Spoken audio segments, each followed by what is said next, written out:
com o YouTube, não tô mais postando tanto conteúdo Sim. no YouTube, porque depois de um tempo muito prolongado postando vídeo pro YouTube, que foram 10 anos postando pro YouTube, eu parei pra estudar coisas. E eu sempre fui uma pessoa muito curiosa. Porque eu sou elétrico, tá ligado? Então eu gosto Sim. muito de pesquisar coisas diferentes e quando me perguntam sobre criatividade, como faz pra ser criativo, eu sempre respondo que, na verdade, criatividade não é algo que você tira do orificional, entendeu? A criatividade é uma parada que você consegue confeccionar a partir de referências de muitas coisas diferentes. Então, a partir do momento que você decide produzir, por exemplo, um conteúdo na internet, você tem que ter as referências e ter como base as pessoas que você admira e as pessoas que você gosta e acompanha para extrair daquelas pessoas o que elas têm de melhor e adaptar para o seu estilo, seu conteúdo, criar sua autenticidade e originalidade, né? Sim. Então assim, o que passa na minha cabeça é que toda vez que eu tenho uma ideia de fazer ou no improviso ou pré-planejada, né? Eu sempre tenho as referências e eu busco essas referências, eu recapturo, me policiei, né, para recapturar essas referências, independente de eu fazer isso de uma forma muito preparada, como por exemplo foi o trailer literal que eu vou postar daqui a 2 dias no canal, que é uma coisa muito uma coisa muito pensada. O trailer literal, para quem não conhece, é quando eu pego um trailer de algum jogo, algum filme, inclusive saiu no canal da Ubisoft já, mas eu vou postar lá no meu canal. E basicamente eu vou procurando narrar cada Você acontecimento tem em cima daquele trailer, acesso, tá ligado? você é mais ou menos como se você tivesse pleno controle das suas gavetas criativas, tá ligado? Exatamente, exatamente. E eu tenho muitas anotações eu uso muito bloco de notas de celular para poder recapturar esses momentos, entendeu? Principalmente quando eu tenho uma ideia, não sei se já aconteceu com vocês, de você ter uma ideia, por exemplo, na rua ou no banho, e essa ideia parece ser incrível, e aí você anota ela de uma forma muito abrangente, porque você fala, puta que pariu, eu vou lembrar essa porra depois, depois quando você vai ler, ela parece extremamente estúpida. Sim. Entendeu? Eu tenho muito cuidado pra fazer isso da forma que eu recapture não só a ideia, mas o momento de quando eu criei aquela Sentimento. ideia. O porquê e como eu tava naquele momento que eu criei a ideia. Então, eu costumo, muitas vezes, ao invés de só digitar, se eu digitar, eu deixo bem explicado para que eu consiga lembrar de o que era que eu tava fazendo naquele momento, o porquê eu lembrei e achei aquela ideia interessante.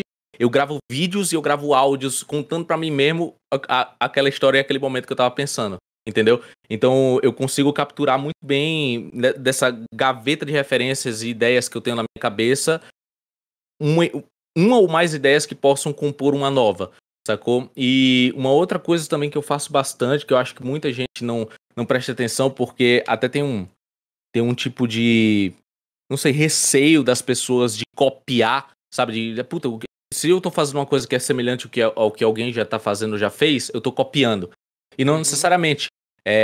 Nesse processo de você ter as referências, eu não olho apenas o que a pessoa tá fazendo. Porque, vamos supor, você gostou de um vídeo de um cara, né? O processo criativo de você conseguir extrair e desmembrar aquilo é você não ver o vídeo como uma pessoa normal consumiria aquilo, mas ver, peraí, o que é que ele fez nesse vídeo? Qual foi o timing que ele usou? Que tipo de gravação ele fez? Que tipo de edição ele fez? Por isso que eu bato muito na tecla de edição de vídeo, porque no final das contas a edição é o que meio que dá o rap do vídeo inteiro, né? Então eu analiso tudo aquilo, mas além disso, eu vou não no conteúdo apenas, mas na pessoa. Eu vou atrás de entender a pessoa, quais são as referências que aquela pessoa teve, o porquê ela trabalha naquilo. Eu tava falando com uns alunos do meu curso e a gente tava falando sobre o Conan O'Brien. Não sei se vocês conhecem o Conan O'Brien. Sabe quem é? Do time Sei Coco, ele quem era um é, apresentador de talk show. mas eu não sei a fundo, mas eu sei quem é. Que é o Ruivinho lá, é um cara que tem um cabelo laranja, parece um Saiyajin 24 horas, entendeu? E aí ele tem uns 50, 60 anos por aí, e ele é uma das minhas principais referências quando as pessoas me perguntam, né? Quem tu leva como referência? Assim, pra humor, eu gosto do Conan O'Brien. Porque o Conan O'Brien é um cara que ele fez uma coisa que é muito difícil de fazer, que é ser o intelectual. Ele é um cara que eu sempre tive curiosidade pra entender como chegava naquelas ideias e como ele fazia o que ele fazia nos talk shows. Se você parar pra analisar o que o Conan O'Brien faz e for no Team Coco, que é o canal dele, você vai ver que o Conan O'Brien foi uma das primeiras pessoas no mundo a fazer vlog. Antes de sequer existir o YouTube, na época de 2000, quando ele começou a fazer o talk show, ele teve a ideia, puta, isso é muito legal você levar sua equipe de filmagem e ficasse fazendo umas piadas, sei lá, viajando pra algum lugar, saca? O que se tornou muito mais acessível para as pessoas fazerem depois no YouTube, porque o YouTube tornou isso acessível, mas era muito engraçado. Ele é um cara ultra inteligente. Aí eu perguntei, pô, será que o cara será que ele é um palhaço? Será que ele é um intelectual? Ou será que ele se força e encontrou um meio termo entre essas duas coisas, sabe? E aí eu comecei a pesquisar sobre o Conan O'Brien. Peraí, o que é que ele fez antes? Eu descobri que ele foi produtor dos Simpsons. Ele começou num baixo escalão, então ele começou a fazer a produção dos Simpsons. Ele desenvolveu muito o cunho humorístico dele, trabalhando com pessoas que também tinham esse mesmo cunho humorístico, né? E conseguiam desenvolver piadas. Afinal de contas, muita gente que assiste os Simpsons fala, caralho, os caras tiram isso. E é aquele brainstorm de pessoas geniais ali dentro começa a compor quem você é.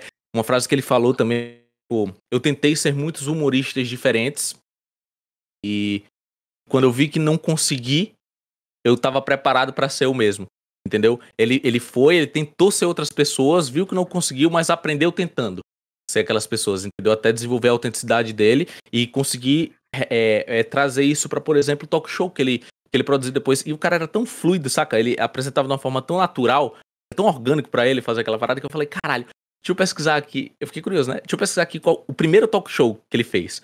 E era claro, macho, o cara tava com o cu na mão. Ele tava com o cu na mão, o cara nervoso pra cara normal, todo mundo fica nervoso, entendeu? Saindo da zona de conforto, que era produzir, ficar por trás de uma produção e tá ali na frente sendo um humorista, um host de um talk show de peso. Mas o cara se preparou, dava pra ver que ele se preparou tanto, que ele preparou tanto sketch, que ele fez um preparo pra não passar nenhum tipo de vergonha naquilo, que o preparo dele meio que compensava pelo nervosismo que naturalmente transparecia quando o cara tava ali, saca? Então eu fui observando isso no Conan O'Brien com várias outras pessoas que eu gosto de acompanhar.